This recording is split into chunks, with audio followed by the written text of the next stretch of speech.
भगवान कह रहे हैं वो सुकृति है जो मेरे से धन चाहते हैं, दुष्कृति तो आ ही नहीं सकता। तो आप सुकृति के आचरण करो। बड़ा विचित्र भाव है संसार का। चाहता है सुख, आचरण करता है दुख पाने वाले। दुष्कृति करो, पाप करो, सुख चाहो, कैसे हो सकता है भाई? कैसे हो सकता है ऐसा? तुम सोचो हम अपने बल से कर लेंगे, तुम्हारा बल काम नहीं करेगा। जब थोड़े दिन की स्वतंत्रता दी जाती है, जाओ आप 50 वर्ष, 60 वर्ष, 80 वर्ष आपको समय मिला है, आप चाहे घोर पापाचरण कर लो और चाहे बहुत बढ़िया तपस्या भजन पुण्य कर लो, छूट है, आपको विघ्न नहीं पहुंचाया जाएगा।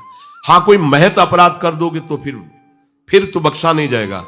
साधु ज्ञान तुरंत भवानी, कर कल्याण अखिल के हानि। अगर कोई महत अपराध बन गया तब तो, नहीं तो छूट है तुम्हारी, कमा लो जो कमाना चाहते हो, पापाचरण या पुण्य जो कमाना चाहते हो। तो आपको लगता है कि आदमी बड़ा सुखी दिखाई दे रहा है, बेईमानी करता है, पापाचरण करता है, छूट दी गई है भगवान की तरफ से। ये कर्म भूमि है, तुम कर्म कर सकते हो, अच्छे या बुरे दोनों की छूट है।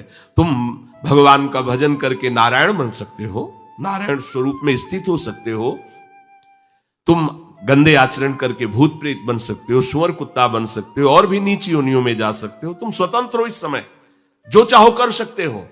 ये हारी योनि को छूट नहीं, केवल मनुष्य योनि को छूट है। और तो सब अपने विवश होकर कर्मों को भोगना ही पड़ेगा, चाहे वो देवता क्यों ना हो। सावधान हो जाओ, भगवान ने छूट दे दी। ये यहां नहीं कह रहे कि तुम निष्काम ही होकर हमारी शरण में आओ।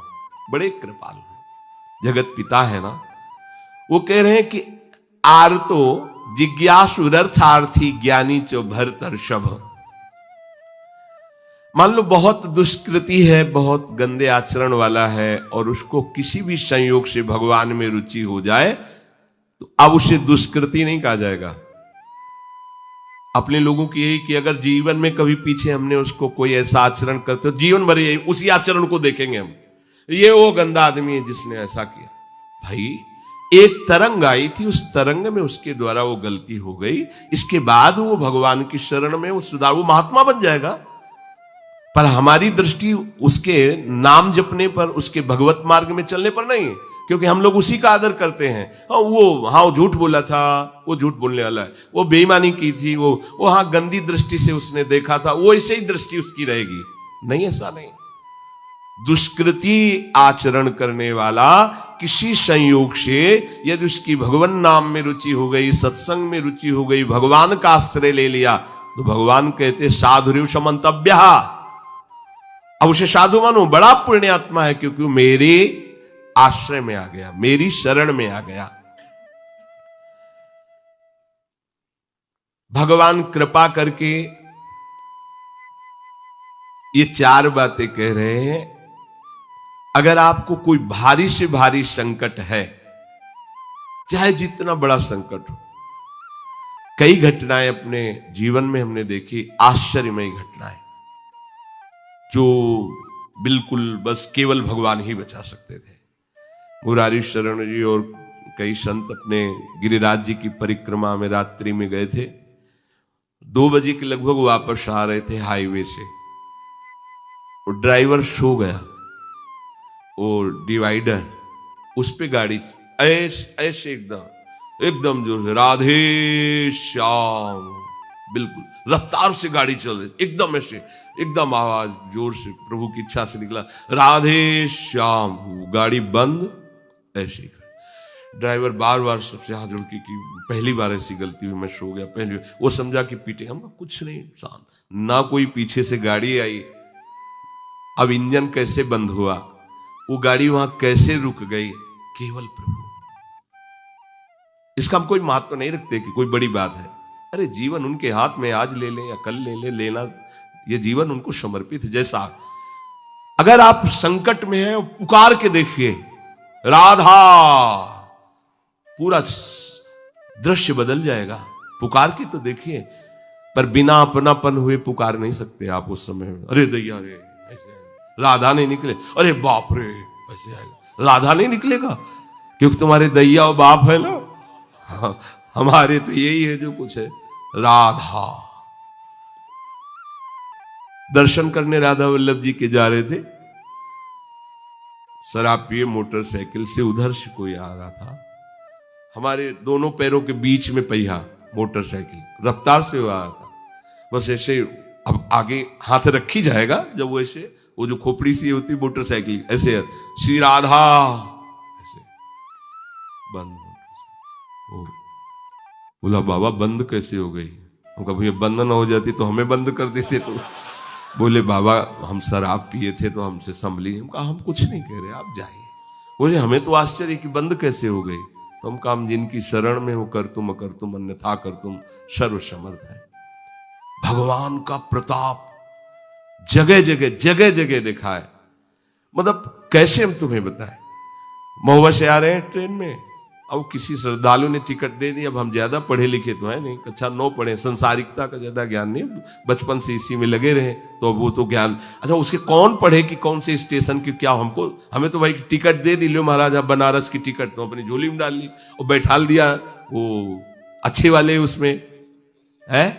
हाँ जो भी रूम कहे जाते हो वातानुकूलित कच्छ वो जो होते उसमें, हम तो क्या हमारे पास टिकट है, ओ आए वो जांच वाले टिकट, हम बड़े गर्व से लिखा होगा ये टिकट है। उन्होंने देखा, बोले स्टेशन कब निकल गए हो, कहाँ बैठे हो तुम? ये जनरल की टिकट है और ये स्टेशन तो कब निकल, कहाँ जाना है? हमका वाराणसी। बोले तुम्हारे पास टिकट तो है नहीं। और अब पावर होता है जब, तो फिर उसमें और हमारी और नई अवस्था उस समय थी 24-28 के बीच की जो अवस्था, वो कुछ बोलने अभद्र शब्द बोलने वाले, खड़े हो चलो हमारे साथ बोलने। ऊपर एक आदमी नीचे उतरा, अंग्रेजी से उनसे बात की, इतनी बड़ी कागज में टिकट बनवाई, हमें दी, पैसा दिया और कहा सर आप जाइए। कोई नहीं, कौन है ये, कौन उतर के आ रहा है, कौन सहयोग कर रहा है? हरि जिसके सहारे हैं वो एक एक कदम पर दुलार कर रहा है। अब संकट निवृत्ति के लिए हम प्रभु का आश्रय न लेकर जगत का आश्रय बड़े बड़े चूक कर देते हैं।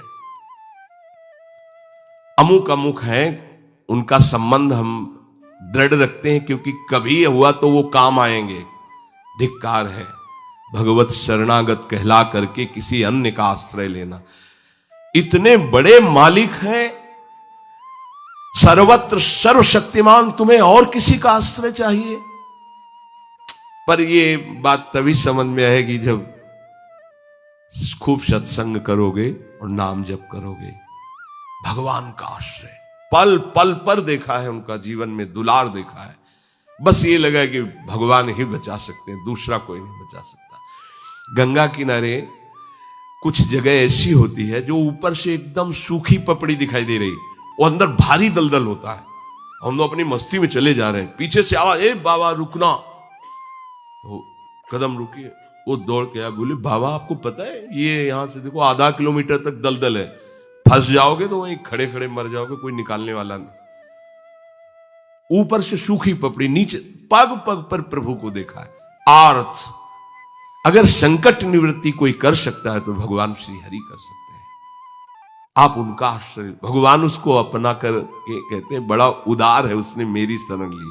उदार जैसे बच्चा दौड़ कर घर आ जाए, माँ की गोद में बैठ जाए तो माँ क्या कहती है, बहुत दुलार करती है। ऐसे दुलार करते हुए उस मनुष्य को भगवान करे ये बड़ा उदार है, बड़ा सुकृति है, इसने दुख निवृत्ति के लिए मेरा आश्रय लिया।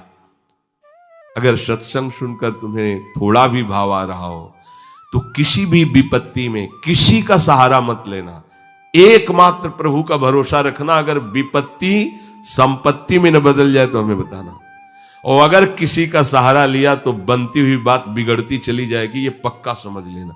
आपको लगेगा कि उनका फोन नंबर कर दें तो एक फोन में सारी बात संभल जाएगी, नहीं भाई, ये लोकवत थोड़ा संभलता नजर आएगा लेकिन वो बात बिगड़ जाएगी जिससे सारी बात बननी नहीं। बने तो रघुबर ते बने और बिगड़े तो भरपूर, बिगड़ जाने दो। क्यों? इतनी बिगड़ जाएगी तो संभलेगी कैसे? वो बिगड़ते बिगड़ते अंतिम स्टेज पर ऐसा संभाल देगा जितनी संभली थी उससे 1000 गुना बढ़ के। वो बड़ा महामहिम है। अर्थार्थी जो केवल भगवान से अर्थ चाहता है, ठीक है हमें धन चाहिए तो भगवान श्री हरि का आश्रय ले, जो चाहिए आप मान लीजिए, पर गलत आचरण कर रहे हो इसलिए आपके ऊपर प्रभाव नहीं पड़ रहा। हमारी बात हाथ जोड़कर हम प्रार्थना करें, मान लीजिए सब कामनाओं से पीड़ित है, सबकी कामनाएं पूर्ण हो जाएंगी। जो इच्छा करी हो मन माही, प्रभु प्रसाद कछु दुर्लभ नाई। पर मांस खाना छोड़ो, शराब पीना छोड़ो, पराई बहन बेटियों के साथ गंदी दृष्टि करना बंद करो, ये गंदे आचरण बंद करो, राधा राधा बोलो, ना पूर्ण हो जाए तो मैं बताना। मनमानी आचरण करते हो, गंदे पापाचरण करते हो, फिर कहते हो कि हमें कुछ दिन राधा नाम जपते हुए अभी लाभ नहीं मिला। लाभ कैसे मिले? आप नीचे से तो ऐसे असाधन कर रहे हो, पापाचरण कर रहे हो, प्रभु की आज्ञा का उल्लंघन करोगे तो कैसे प्रभु प्रसन्न हो जाएंगे तुम पे? हमें किसी से अपना काम बनाना होता है ना, तो उसकी रुचि के अनुसार चलना होता है। एक साधारण व्यवहार की बात करें, हमें आपसे काम बनाना है तो हमें आपकी रुचि देखनी पड़ेगी और आपकी रुचि के अनुसार चलना पड़ेगा। आपकी भावना में हमारी कदर बने तब हमारी बात बनेगी। तो हमारे प्रभु तो पहले ही कहते हैं तुमसे कि ममई वांस तू मेरा है, पर प्रभु की आज्ञा है शास्त्र के अनुसार चलो, जो मैं बोल रहा हूं वैसे ही चलो। ऐसा चलोगे तो तुम्हें धन मांगना ही नहीं पड़ेगा। आपको मजाक लगता है ये सब कथाएं सुनकर, अगर विश्वास हो तो तुम्हें मजाक न लगे, ऐसा तुम्हारे जीवन में भी हो जाए। नरसिंह मेहता जी के पास उनकी बेटी के यहां भात भरने के लिए जब चर्चा चली तो अभी लगा कि अगर यहां निमंत्रण नहीं भेजेंगे तो बहू को दुख होगा, और निमंत्रण भेजते हैं तो बेइज्जती की बात होगी, क्योंकि सब बाबा जी आएंगे फटे पुराने कपड़े, मंजीरा और करताल लिए, और हरि नाम कृष्ण नाम गोविंद नाम कीर्तन करने। अब यहाँ वीआईपी लोगों के बीच में और लोग पूछेंगे कौन है, तो कहेंगे समधी, बेइज्जती महसूस होगी। धनाभिमानियों को ये रहता है कि ये तो भिखारी हैं, बाबा जी हैं, इनके सामने क्या बेइज्जती नहीं। तो बोले इतना लिख दो कि वो आएंगे ही नहीं, इतना पर्चा में भात का सामग्री लिख दो कि वो आएंगे ही नहीं।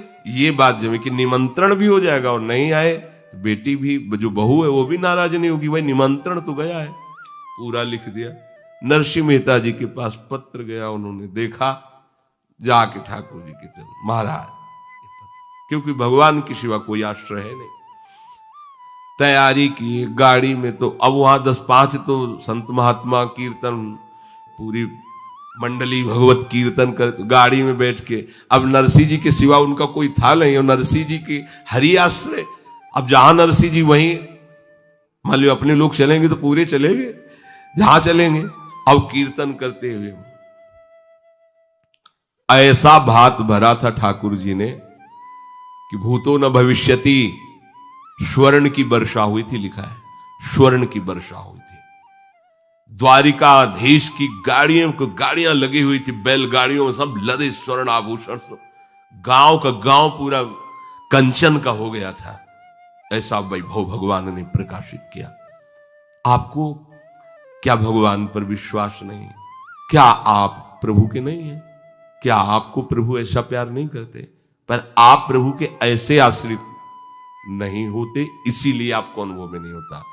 अगर कोई आश्रय नहीं है और आपकी किसी पर नजर न जाए, केवल इन्हीं के चरणों में रहे कि अब तो जीवन आपके लिए, ऐसे संभाल लेंगे। ऐसे अर्थ चाहिए आपको तो केवल इनका भरोसा ले लो, केवल इन अपने छल कपट का, अपने व्यवहार का, अपने किसी बल का नहीं, केवल इनका भरोसा ले लो। चमत्कार हो जाएगा जीवन में, आपको पता नहीं चलेगा कैसे हुआ। कभी ऐसे नहीं हुआ इसका, कभी किसी से ऐसे नहीं हुआ इसका, कैसे हो रहा है उनका, कैसे हम सबका उदर पोषण हो रहा है, वृंदावन वास हो रहा है, सब चल रहा है। कैसे प्रभु चला रहे हैं? क्या आप सबको नहीं चला रहे हैं? पर आप अपने को कर्ता मान रहे हैं, इसलिए आपको अनुभव में नहीं हो रहा, इसीलिए आपको परेशानियां हो रही, क्योंकि आप कर्ता बन रहे हो। अगर विश्वंभर कर्ता को कर्ता मान लो और उनके आश्रित हो जाओ तो जो चाहोगे मिल जाएगा, अगर ना चाहोगे तो वो मिल जाएंगे। जो चाहोगे मिल जाएगा, बिल्कुल कोई चाह न करो तो वो जो व्यवस्था उनको करनी करेंगे और वो स्वयं मिल जाएंगे। अर्थार्थी भक्त को धन संपत्ति वैभव चाहिए, पर वो केवल हरि से चाहिए, दूसरे से नहीं। पर ये ध्यान रखना, इसकी परीक्षा होगी आपकी। अपने इष्ट देव के अनन्य होकर के यदि आप अर्थ चाहोगे तो बहुत जल्दी आपका परिवर्तन होना शुरू हो जाएगा। पर आचरण आपके पवित्र होने चाहिए, भी ध्यान रखना। आचरण की अगर पवित्रता नहीं तो फिर शिकायत मत करना। आप अपने आचरण पवित्र करो और नाम जप करो, केवल हरि के आश्रित रहो, फिर देख लेना।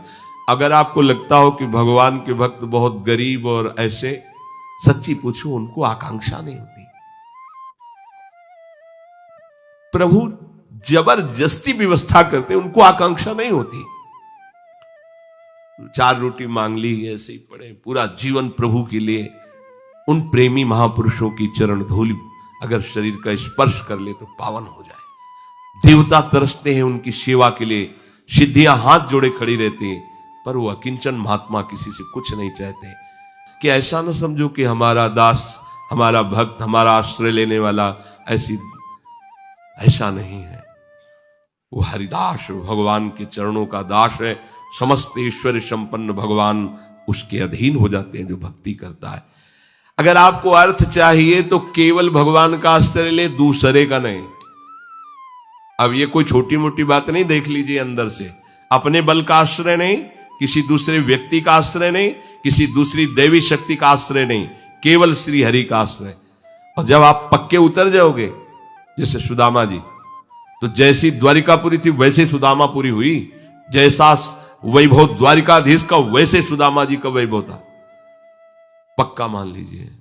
लोग समझते नहीं, ऐसा ना समझो कि ये केवल कथाएं हैं। आपका जीवन स्वयं एक कथा बन जाएगा। यदि आप हरि के आश्रित हो गए तो आपका जीवन चरित्र दूसरों के लिए उदाहरण बन जाएगा। पर निष्ठा चाहिए। कई कई दिन भूखे रहे सुदामा जी। उनका मित्र किसी जमींदार के यहां पुरोहित ही करता था। वो जब पालकी से निकलता तो कहां गली गली डोल रहे हो कृष्ण कृष्ण बोलते हुए, आओ हमारे यहां, हमारा जजमान धनी है, आके थोड़ा वेद पाठ कर दिया करो, पूरे परिवार का पोषण कपला रहता है। हम वादा करते हैं। उनका नहीं, हमारे जजमान तो श्री कृष्ण है, हम दूसरे। घर आते पत्नी पूछती कुछ मिला, 5 घर हो आए, कुछ मिला नहीं, चलो तुलसी दस और चरणामृत से दिन काटते। भगवान व्याकुल हुए, भगवान ने ईश्वर दिया। अगर धन ही चाहिए, सुदामा जी की इच्छा नहीं थी, उनकी पत्नी की इच्छा के कारण वो भी इच्छा भगवान ने पैदा की। ये भक्तजनों को ऐसा ना समझो फटे पुराने कपड़े पहने या ऐसे घूम रहे बड़े अभागी हैं। हम तो बड़े भाग्यवान हैं क्योंकि हमारे पास सारा ऐश्वर्य है।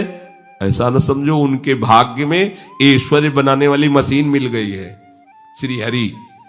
वो इस ऐश्वर्य को क्या करे, श्री हरि मिल गए, जिनके रोम कूपों में अनंत ब्रह्मांड वास करते हैं। वो भगवान उनके यार हैं, उनके प्यार हैं। वो दूसरे की तरफ क्यों ताकेंगे।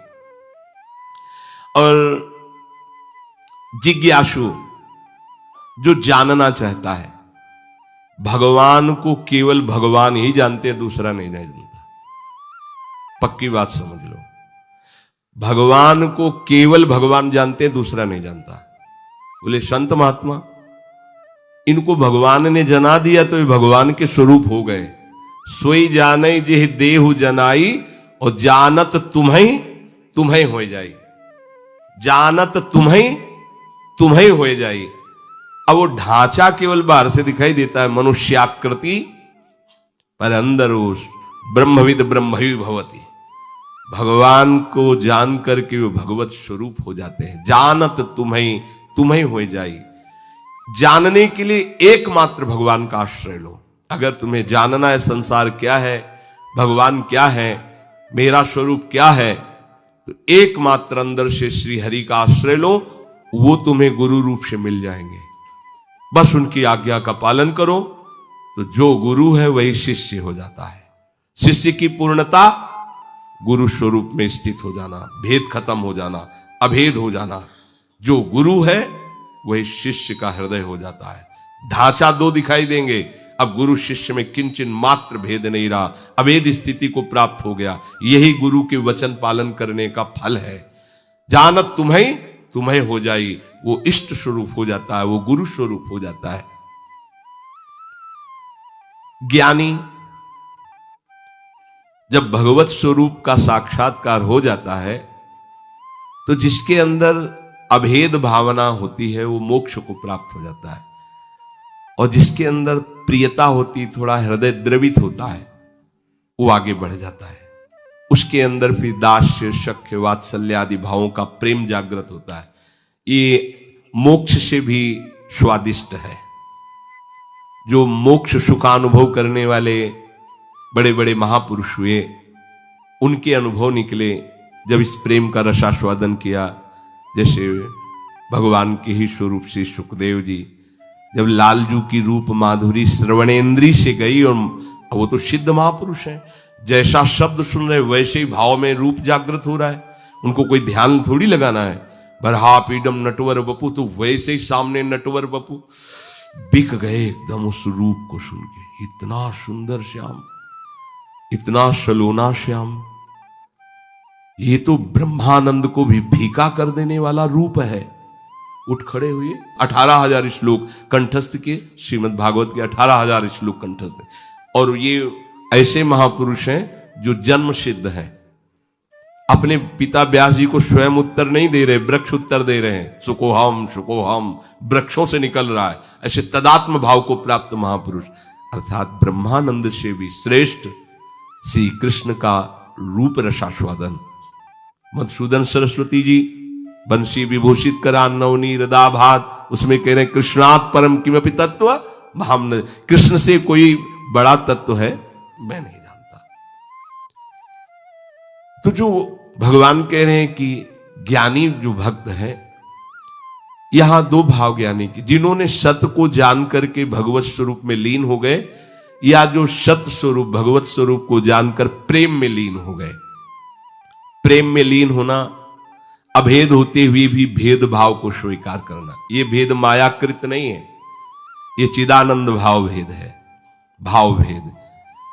ये जो ज्ञान में लीन हो चुके हैं उसके आगे की बात है। इसीलिए इस भेद को वो ना जानने के कारण कहते कुछ न कुछ अविद्या बचती है, तभी भेद दिखाई देता है। ऐसा नहीं है। जिस समय स्वरूप का साक्षात्कार होता है और उसके हृदय में भक्ति का अंश होता है, भक्त को भी स्वरूप साक्षात्कार होता है। मम दर्शन फल परम अनुपा, जीव पाओ निज सहज स्वरूपा। जो ब्रह्म साक्षात्कार में स्वरूपानुभूति होती है वही भक्त को भी होती है। उसी समय उसका, वो टिक नहीं पाता वहां, उसी समय उसका आकर्षण होता है उसके आराध्य देव का, और उसकी वृत्ति उसमें लीन ना होकर उस आत्मस्वरूप को अपने आराध्य देव के रूप में देखता है, और इतनी तन्मयता हो जाती कि अपना विस्मरण हो जाता है, बस केवल आराध्य देव रह गए। अब यहां से प्रेम की दशा प्रारंभ हो जाती है। ज्ञानी सब कुछ विस्मरण करके आत्मस्वरूप में लीन हो जाता है, उसका आत्मस्वरूप भी विस्मरण होकर आराध्य देव के स्मरण में लीन हो जाता है। ये प्रेम की गाथा। भगवान कहते हैं 4 प्रकार से जन मेरा भजन करते हैं और ये सब महान है। अब इसमें सूक्ष्म बात यह है कि अगर हम केवल भगवान से धन चाहेंगे तो धन मिलने पर भी हम माया में नहीं फंसेंगे। जब हम स्वयं अहंकार प्रेरित होकर के कर्म करते हुए धन कमाते हैं तो उसमें आसक्ति होती है, हम उसमें भोक्ता भाव करते हैं, और जब भगवान की तरफ से मिलता है तो प्रसाद भाव रहता है। ये सब प्रभु का प्रसाद है, और प्रसाद होने के कारण वो प्रसन्नता रहती है, धनाभिमान नहीं रहता। प्रसादे सर्व दुखानाम हानिरस्योपजायते, अंदर प्रसन्नता रहती है और भगवत कृपा का उसको प्रतिपल अनुभव होता रहता है। इसलिए वो धन के राग में न फंसकर प्रभु की तरफ ही खिंचता चला जाता है। कितने कृपालु प्रभु, कितने कृपालु प्रभु। और धनाभिमानी, देहाभिमानी, मैंने ये किया तो इतना लाभ हुआ, मैं इसको ऐसे भोगूंगा, अब ऐसा करूंगा तो इतना और लाभ होगा, वो खिंचता चला जाता है अहंकार की तरफ, ये खिंचता चला जाता है प्रभु की तरफ।